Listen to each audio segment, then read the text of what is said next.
I will. As soon as I setting know up something, I'm sure H1 officials will sit with Water Follies officials, and they will figure that part out. Go ahead, Michael. Yes, again, setting up Heat 1B from Par Lumber. 12, Graham Trucking, Bobby King. 11, Miss Mercury's Coffee, Jamie Nilsson. The 35, Batana Homes with Gunnar O'Farrell. And the 91, Andrew Tate, Miss Goodman Real Estate, part of the Miss Madison Racing Team. And we should be very close to the hydroplanes leaving the dock.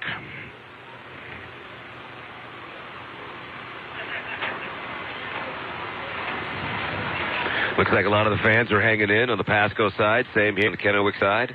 They're going to get their fill of racing. And they are away from the dock. Looks like Andrew Tate's going to kick out with the most momentum and come away first. Going to come with Bobby King, though, right alongside. They're coming right to you, AJ, and as I say that, it looks like Bobby King gives it a squirt. He and Andrew are coming pretty hard, bringing Jamie Nielsen with them. Yeah, it looks like they're fighting for position. King really came off this corner fast. He's really looking to try and go it over and take lane one, but Andrew's staying right in there. He can't get quite over. And inside. Yeah, this is part of your start procedure right here. These guys are jockeying for position here. Clearly, Bobby King came out of there with an intention of moving over in front of Andrew, and Andrew is not going to let that happen. The two of them ran hard down the backstretch, and we're still coming up, well, just now on 4 minutes. 4 minutes to the start, guys. Yes, and Andrew Tate was coming through at a pretty good clip around that top end turn and really had to back out of the throttle as he was swinging out a little bit wide. And right there was the 12 Graham Trucking with King, and that was a little bit of a close call. All right, we're going to go to the Dryer on Fire DMZ. Mercury's Coffee with Jamie Nielsen goes front to back. Will Boitano Homes follow with O'Farrell? No.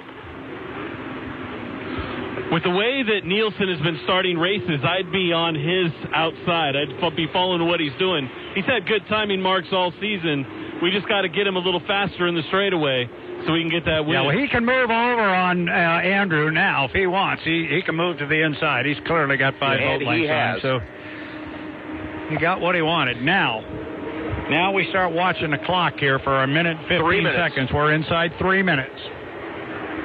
Seems like so long ago, but the start of Heat 1A, a couple of drivers timed the marks really, really good.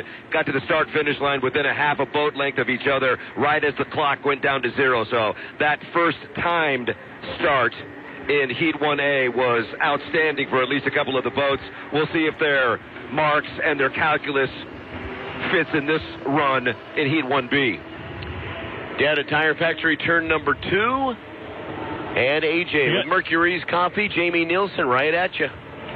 Nielsen and King. Nielsen on the inside, King on the outside. They're just cruising, getting their positions. Watching Andrew come up behind lane 3, and then, of course, Gunnar O'Farrell. He's really got some speed. He may try and pass.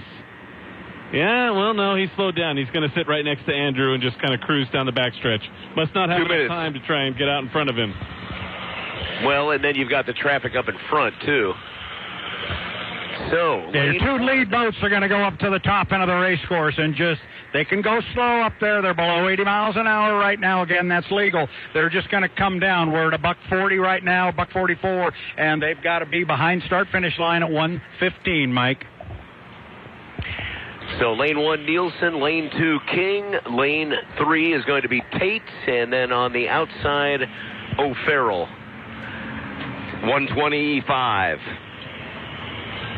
So still a little bit of time to work around the exit pin of our turn number. There's the 115. Everybody's legal. So there's your score up. Everybody's just fine. Now watch, is Andrew Tate going to try to jump over? Looks like lane 1, Bobby King may have tried to move into lane 1. Not quite sure until they get around the backside and start getting together for our start here at 55 seconds. It was King who got King got passed by Andrew Tate coming down the front straightaway. So Andrew can move into 2 if he wants. I think that's what he's going to do right in front of you, AJ. I think it's going to be King moving into 3. Yeah, we got Nielsen in 1, Andrew in 2, King in 3, and then Gunnar O'Farrell in 4 on the outside. They're both all 4 just cruising down 30 the seconds backstretch right now. They should hit it about now. They're a ways out. Jamie Nielsen in lane number 1. 20 seconds. Yeah, they better start walking on it now if they want to get it. Tate in 2. Here it comes. King in 3. O'Farrell in 4 as they come into all doors turn number 3. This will easily be a clean start. Wow, going out wide. That was really close between King and O'Farrell on the outside in 3 and 4. It is a clean start, and Nielsen is going to lead.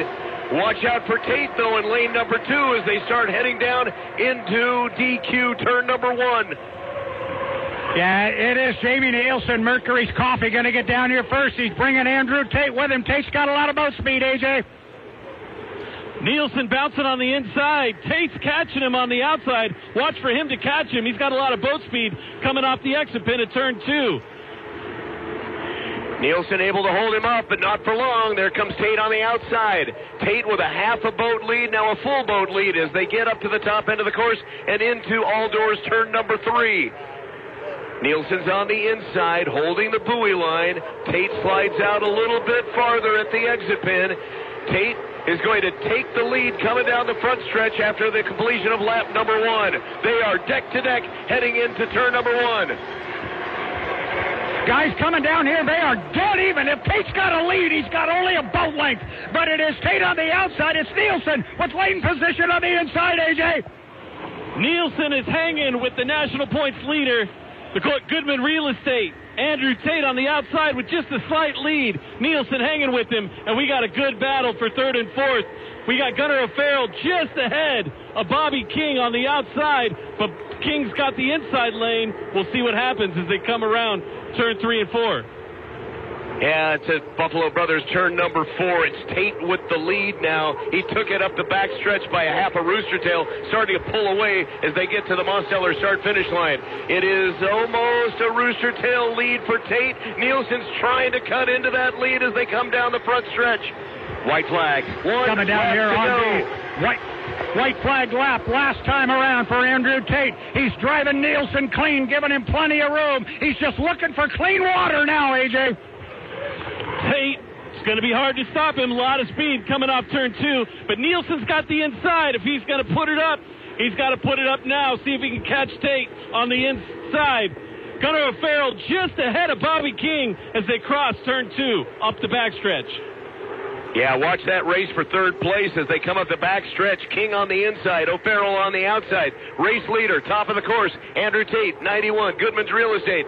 Miss Madison Racing Team across the start-finish line with a checkered flag, and a 2nd place goes to Nielsen, Mercury's Coffee. Now the battle for 3rd. Off the exit pin, turn number 4, it's dead even. O'Farrell on the outside is going to edge Bobby King. Gunnar O'Farrell takes 3rd. That's boat racing, ladies and gentlemen.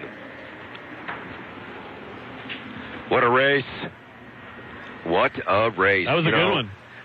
With Tate holding that boat speed on the outside, that's almost like something to the field, like, hey, watch me win a race from one of the outside lanes. He could have, over the course of the race, segued back into lane number 1, but he was riding fine on the outside parts of the water, finding the clean water out there and carrying his boat speed all throughout the course, never slid over. So that's something to remember. He can win and pass on the outside. He's got that kind of boat speed and that kind of moxie to get it done. So it looks like Mr. Tate's got the boat to beat. More to come. And Kurt, when you have a Miss Madison Racing Team, you have that kind of moxie because you know your boat can do it. Exactly right. AJ, you were saying? And that's not the first time this season that he's won a race from not in lane 1. He's done it a couple times already this season. So that's not a surprise. He's got a lot of boat speed. And when you got a lot of boat speed, you can really take it out of that corner. And you saw him take advantage of that boat speed on both the backstretch and the front stretch out of the corners.